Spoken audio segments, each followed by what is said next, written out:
Stay. Okay, so picture this. We're dropping you right into probably the most tense family reunion imaginable. 20 years of bad blood, stolen birthrights, blessings. And now the two brothers, Jacob and Esau, are about to meet. Jacob's coming with this huge entourage, family, livestock. Esau's got 400 men. The air must have been thick with tension.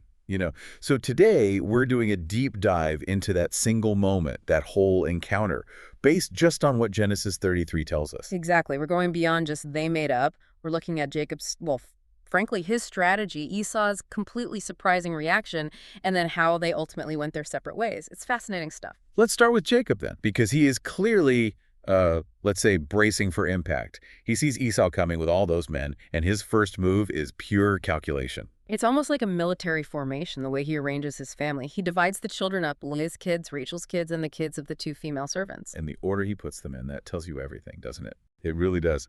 He puts the servants and their children right at the front. The first line of, well, defense, potentially, then Leah and her children. And way, way at the back. Way at the back, you find Rachel and Joseph, his favorite wife, his favorite son, the future he's most invested in protecting. It's ruthless in a way, hedging his bets. If things go badly, the ones he values most have the best chance to escape. It seems that way.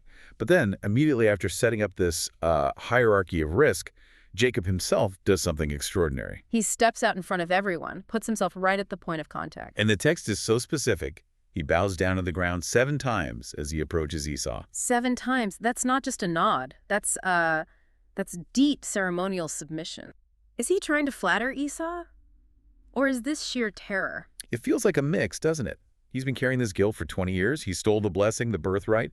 Maybe this is genuine remorse. Maybe it's a calculated diplomatic move to, just survive the encounter. He's expecting, what, a fight?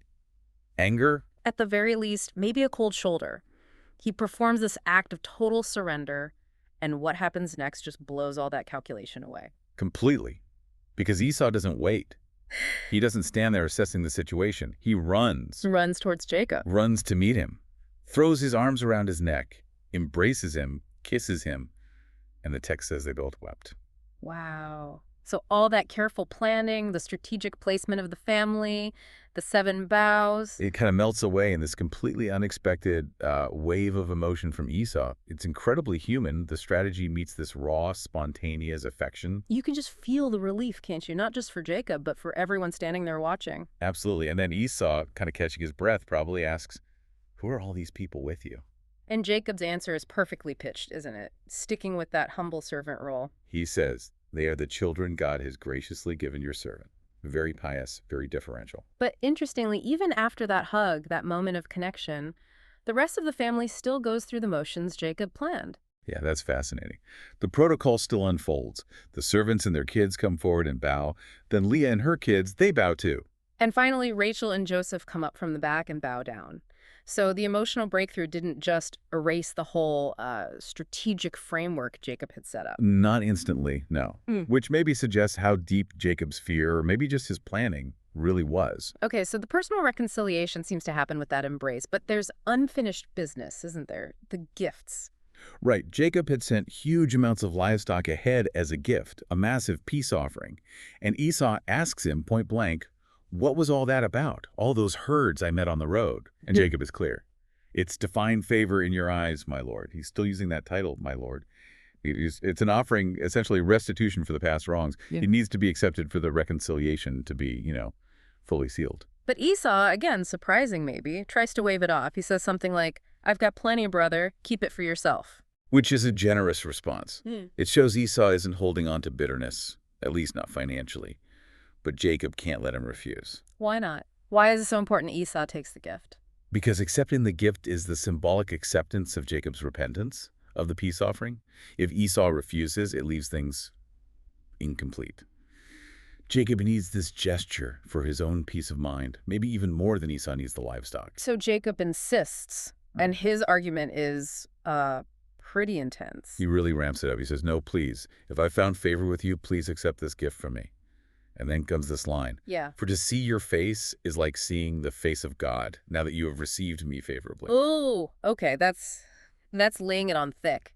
Is that genuine awe at Esau's forgiveness, or is that like ultimate flattery to make sure he takes the gift? It's hard to say for sure, isn't it? It elevates the whole exchange. He's saying Esau's acceptance is like a divine blessing. How can Esau refuse after that without seeming incredibly harsh?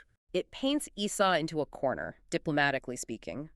Jacob pushes again, saying God's been gracious to him, he has enough, implying Esau shouldn't stop Jacob from showing gratitude this way. And the text says, because Jacob insisted, Esau finally accepted. The gift changes hands. The material side of the reconciliation is done. Okay, so peace is made, the gift is accepted. What's next? They travel together. Well, that's what Esau suggests. The natural next step, right? Let's get going. I'll travel with you. Seems friendly enough. But Jacob immediately puts the brakes on. Why? They just made up. Because Jacob, I think, understands that true peace for him means independence. He can't travel under Esau's shadow, or maybe even under his protection. He needs his own space, his own path. So how does he get out of it without offending Esau right after this big reconciliation? This is where Jacob the strategist comes back, but in a very different way. He uses practicalities, things Esau can't really argue with. Okay, Rick, what? He says, essentially, look, my lord, you know the children are young and, well, delicate.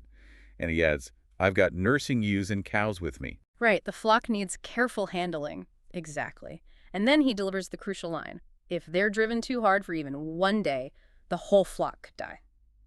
Okay, that's a pretty solid reason. He's basically saying, my pace is dictated by the weakest members of my group. I have to go slowly. It's brilliant, really. He frames his need for separation not as a rejection of Esau, but as a requirement dictated by his responsibilities to his family and animals. He proposes to travel slowly, at the pace of the children and livestock, and says he'll eventually meet Esau down in Seir, Esau's territory. Which sounds plausible, but gives him complete control over his own journey and timeline. Precisely. And Esau, still trying to be helpful, makes one last offer. Well, okay, then let me leave some of my men with you, for protection. Another test, maybe. Another chance for Jacob to accept Esau's influence. Could be. But Jacob politely refuses that too. Just a simple, but why do that? Just let me find favor in the eyes of my lord. Wow. So he turns down the joint travel, turns down the escort. He's making a clear statement. He is. He's saying, we're good, we're reconciled. But my path forward is my own. No entanglements. And that's it. They part ways right then and there. Immediately. The text says, Esau turned and headed back towards Seir that very day. The separation is clean and decisive. And Jacob? He doesn't actually head towards Seir, does he? No, he goes in a different direction. He heads to a place called Succoth. And it's interesting, the text specifically mentions he built a shelter for himself there and made shelters Succoth. That's the Hebrew word for his livestock. So building things, even temporary shelters, that sounds like more than just passing through. It signifies settling, at least for a time, organizing his life in this new place, under his own authority. And from Succoth, where does he end up? He travels on until he arrives safely, the text says, near the city of Shechem, which is squarely in the land of Canaan. He pitches his tent there. Okay, back in Canaan. But just camping isn't the end goal, is it? Not for Jacob. He takes a huge step. He actually buys the piece of land where he pitched his tent. Buys it? From whom? From the sons of Hamor, who was the father of Shechem, the local leader. He pays 100 pieces of silver for it. This is a legal transaction. That's massive. He's no longer just a nomad wandering through. He's a landowner. He has a stake in Canaan, completely separate from Esau down in Seir. Exactly. It secures his place, legally and geographically. And then he does one final thing on that newly purchased land. What's that? He builds an altar. An altar, okay. And does he give it a name? He does. He calls it El Elohi Israel. El Elohi Israel. What does that mean? It means God, the God of Israel. Wow. So let's just trace that arc again. It starts with Jacob, terrified, bowing 7 times, using strategic humility. Which leads, surprisingly, to this incredibly genuine emotional reconciliation with Esau, the hug, the tears. But then, almost immediately, Jacob shifts gears to ensure his independence.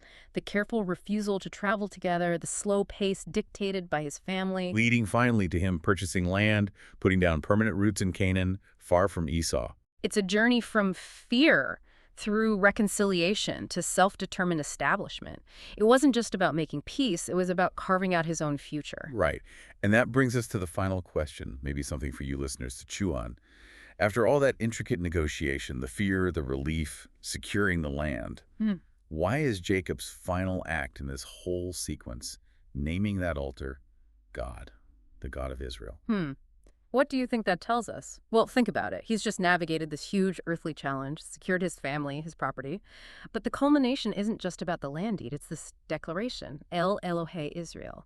It seems to suggest that for Jacob, the ultimate foundation, the ultimate identity marker, isn't the land itself or even the peace treaty with Esau, but his relationship with God, the God of his new identity, Israel. It anchors everything else.